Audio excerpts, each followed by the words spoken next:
नमस्कार दोस्तों, एक बार फिर से स्वागत है आप सभी का अतुल आर्यस के इस डिजिटल प्लेटफॉर्म पर।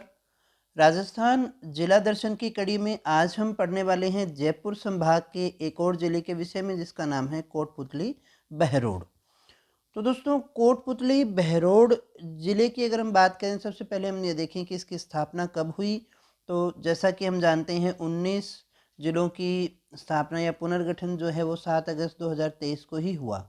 तो ये भी 7 अगस्त 2023 की ही डेट है, इसको हमें अच्छे से याद रखना है।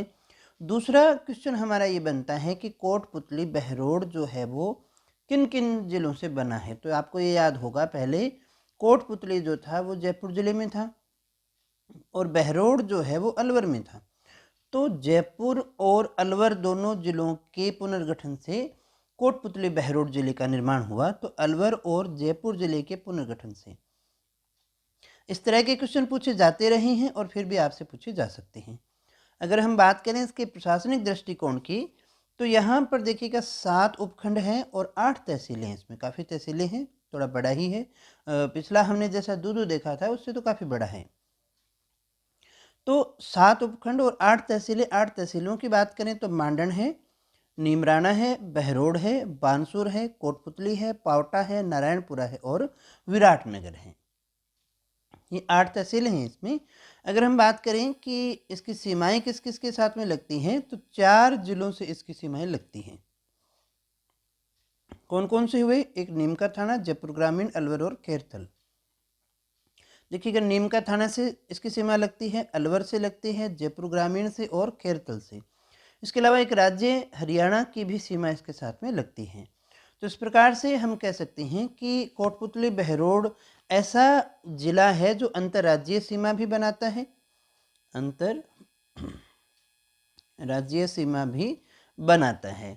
और ऐसा इसलिए क्योंकि ऐसे क्वेश्चन आने की अब संभावनाएं हैं दोस्तों। जब राज्य या किसी जिले का पुनर्गठन हो जाता है, तो फिर उसकी काफ़ी जो प्रशासनिक दृष्टिकोण है वो चेंज हो जाते हैं और यहाँ पर सीमाओं से संबंधित वो पूछ लेता है कि इनमें से कौन सा ऐसा जिला है जो अंतर्राज्यीय सीमा बनाता है या नहीं बनाता है। तो ऐसे क्वेश्चन आने की संभावना रहती है, तो हमें ये याद होना चाहिए कि कोटपुतली बहरोड की अंतर्राज्यीय सीमा भी है जो हरियाणा के साथ में लगती है। कोटपुतली बहरोड की अंतर्राज्यीय सीमा हरियाणा के एक रेवाड़ी और महेंद्रगढ़ जिले से लगती है। अगर हम राष्ट्रीय राजमार्ग की बात करें तो 3 राजमार्ग इसमें से गुजरते हैं, NH48, 148B और 248A। तो यहाँ देखिएगा, हमने बात की अलवर और जयपुर जिले से अलग होकर के बनने वाले कोटपुतली बहरोड नए जिले के विषय में, जो 7 अगस्त 2023 को बना है। 7 उपखंड, 8 तहसीलें इसमें हैं, 4 जिलों से इसकी सीमाएं लगती हैं और एक हरियाणा के साथ में भी इसकी सीमा लगती है। ये तो थे सबसे इम्पोर्टेंट फैक्ट। इसके अलावा हम और उन फैक्ट्स की भी बात कर लें। कोई ऐतिहासिक है या कोई फैक्ट्री लगी हुई है, औद्योगिक है या किसी अन्य प्रकार से भी, सांस्कृतिक दृष्टिकोण से भी कोई इंपॉर्टेंट चीज़ है, धार्मिक दृष्टि से भी हो सकती है। हम बात करें अल्ट्राटेक सीमेंट की, तो काफ़ी बड़ी कंपनी है ये अल्ट्राटेक सीमेंट। इसका एक कारखाना कहाँ है? कोटपुतली में लगा हुआ है। अब नीमराना औद्योगिक क्षेत्र के लिए बहुत ज़्यादा इम्पोर्टेंट है। अलवर से ही आता था। अलवर में काफ़ी फैक्ट्रीज वगैरह लगी हुई है, तो औद्योगिक दृष्टिकोण से अलवर बहुत इम्पोर्टेंट है। तो यहाँ राज्य का तीसरा निर्यात संवर्धन औद्योगिक पार्क लगाया गया है। कहाँ पर? नीमराना में। इसके अलावा यहाँ पर देखिएगा जापानी जोन भी है, कोरियाई जोन भी है, ये हमें याद रखना है। नीमराना में जो राठ क्षेत्र है वहाँ पर एक किला भी बना हुआ है पुराना, 14वीं शताब्दी का। तो नीमराना से संबंधित अगर हम कहें तो ये 4 बातें आपको याद रखनी है। एक तो राज्य का तीसरा निर्यात संवर्धन औद्योगिक पार्क नीमराना में है, एक जापानी जोन है और एक कोरियाई जोन यहाँ पर है, और एक राठ क्षेत्र जो है यहाँ का जाना जाता है। अब देखिए, नीमू चना ऐतिहासिक दृष्टिकोण से बहुत ज़्यादा इम्पोर्टेंट है। बानसूर में यहाँ पर नीमू चना कांड हुआ था।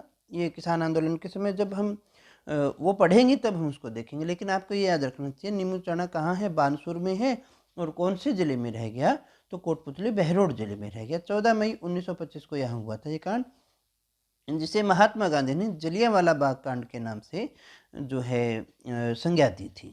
इसके बाद में ऐतिहासिक दृष्टिकोण से एक और स्थान हमारा बैराठ जो है वो काफ़ी इंपॉर्टेंट रह जाता है।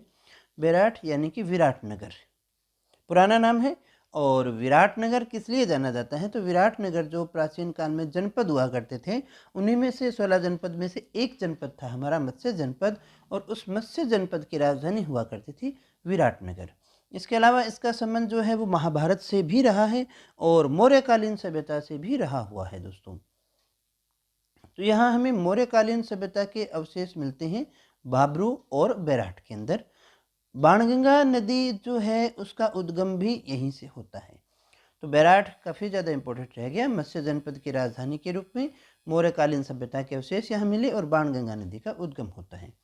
इसके अलावा ऐतिहासिक दृष्टिकोण की बात करें तो एक और यहाँ पर प्राचीन सभ्यता भी कोटपुतली में हमें मिली है, जिसे हम जोधपुरा सभ्यता के नाम से जानते हैं, साबी नदी के किनारे। तो इसको एक बार फिर से समझ लीजिएगा थोड़ा सा, कौन सी सभ्यता की बात कर रहे हैं, जोधपुरा।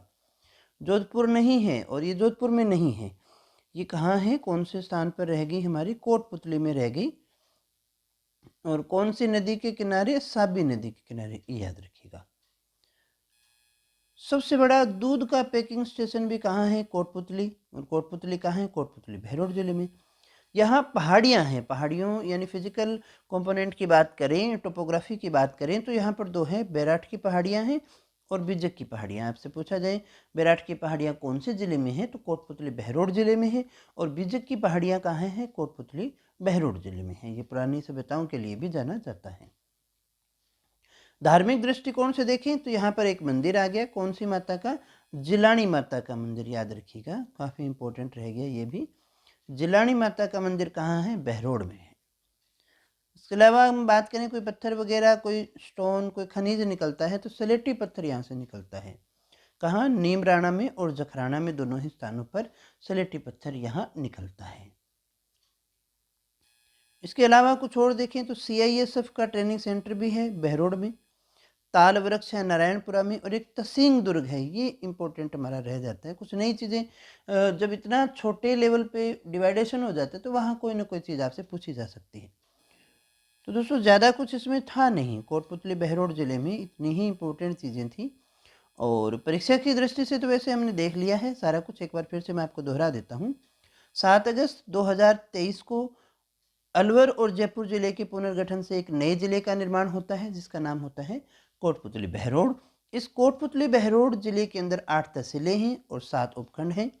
इसकी सीमा 4 जिलों से लगती है, निमका थाना, जयपुर ग्रामीण, अलवर और खेरथल। जयपुर ग्रामीण, अलवर, खेरथल हरियाणा राज्य से भी लगती है और निमका थाना से भी लगती है।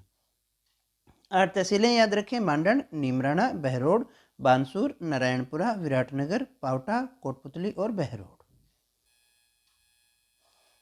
अंतर्राज्यीय सीमा की बात करें तो हरियाणा से रेवाड़ी और महेंद्रगढ़ के साथ में लगती है। यहाँ पर से 3 नेशनल हाईवे भी गुजरते हैं, ये याद रख लीजिएगा, 48 नंबर, 148B एंड 248A, ये 3 जो हैं यहाँ से गुजरते हैं, NH नेशनल हाईवे।